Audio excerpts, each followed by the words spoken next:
కూడా oil food తినొద్దు అనుకుంటాం, కానీ వర్షాకాలంలో వర్షం చినుకులు పడగానే నోట్లోకి పకోడీ వెళ్తే బాగుండు అనిపిస్తుంది కదా. అలా అనిపించినప్పుడు చేసుకోవడానికి పర్ఫెక్ట్ స్నాక్ ఇది. అదే మష్రూమ్ పకోడీ అండి. సింపుల్ రెసిపీ, టేస్ట్ మటుకి అద్దరిపోతుంది. మరి రెసిపీలోకి వెళ్ళిపోదామా? చలో. హలో, ఈరోజు రెసిపీ మష్రూమ్ పకోడీ తయారు చేసుకుంటున్నాం. ఫ్రెష్ మష్రూమ్ని తీసుకొని చూడండి, నేను చక్కగా వాష్ చేసి ఇలా కట్ చేసి పెట్టుకున్నాను. ఇలా పీసెస్ లాగా కట్ చేసేసుకున్నాం కదా. నెక్స్ట్ ప్రాసెస్ ఏంటి అంటే, స్టవ్ మీద ఒక ప్యాన్ పెట్టాను.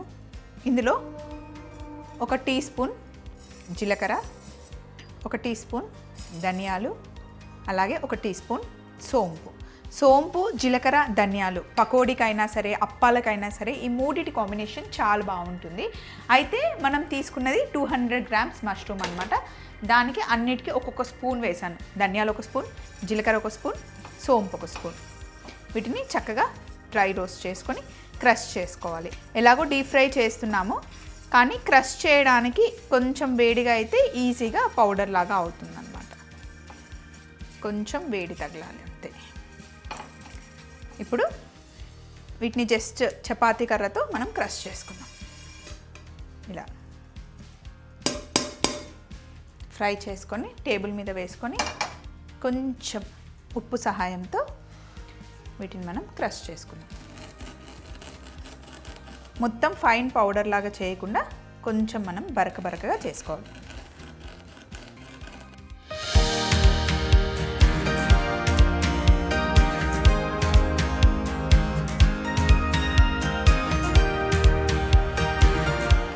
ఇలా క్రష్ చేసుకున్న తర్వాత ఈ పౌడర్ని మష్రూమ్స్లో వేసుకుందాం రండి. మష్రూమ్కి మనం ఏ ఫ్లేవర్ యాడ్ చేస్తే అదే ఫ్లేవర్ వస్తుంది, మైల్డ్గా ఉంటుంది. ఇప్పుడు ఇందులో మనం మష్రూమ్కి సరిపడా ఉప్పు వేసాను, అలాగే కాస్త కారం, పచ్చిమిర్చి, కరివేపాకు, కొద్దిగా అల్లం వెల్లుల్లి పేస్ట్, అలాగే క్రిస్పీగా రావడం కోసం 2 స్పూన్ల బియ్యం పిండి, 1 స్పూన్ కార్న్ఫ్లవర్, అలాగే 2 స్పూన్ల శనగపిండి. 3 పిండిలు మనం వేసుకుంటున్నాం. ఫస్ట్ మొత్తం బాగా మిక్స్ చేసుకోవాలి ఇట్లా. అలాగే ఇందులో కాస్త పసుపు కూడా యాడ్ చేసి ఫస్ట్ ఒకసారి మొత్తం మంచిగా మిక్స్ చేయాలి. చేసిన తర్వాత కొంచెం వాటర్ వేసుకొని పిండిని కలుపుకోవాలి.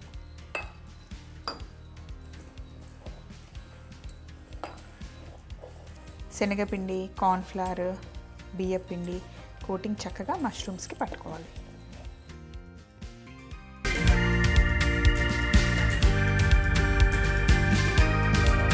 ఇలా మరి మొత్తం బజ్జీ పిండిలాగా చేసుకోకూడదు, మనకి కోటింగ్ అక్కడక్కడ కనిపించాలన్నమాట. ఆ క్రిస్పీనెస్ వచ్చేలాగా, మళ్ళీ మష్రూమ్స్ కూడా కనిపించేలాగా కొంచెమే వాటర్ వేసుకోవాలి.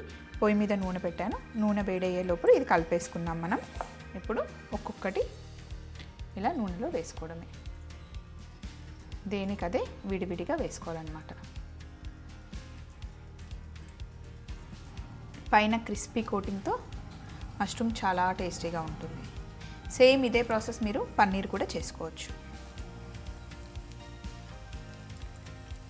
ఇంట్లో ఎయిర్ ఫ్రైయర్ ఉంటే ఎయిర్ ఫ్రైయర్లో కూడా సేమ్ రెసిపీ మీరు చేయొచ్చు.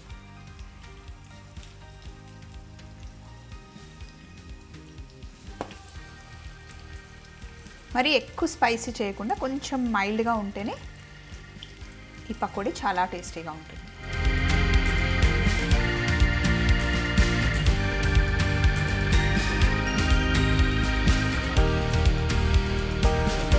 ఇదిగోండి, ఇలా మంచిగా ఫ్రై అవ్వాలి. పైన లేయర్ చాలా క్రిస్పీగా ఉంటుంది. మనం వేసిన జీలకర్ర, ధనియాలు, సోంపు కాంబినేషన్ బాగుంటుంది. ఇలా ట్రై చేయండి. ఎవరైనా గెస్ట్లు వచ్చినప్పుడు ఈ స్నాక్ చేసి పెట్టండి, చాలా ఇష్టంగా తింటారు. చూడండి, ఇలా క్రిస్పీగా అయిన తర్వాత బయటికి తీసేసుకోవడం.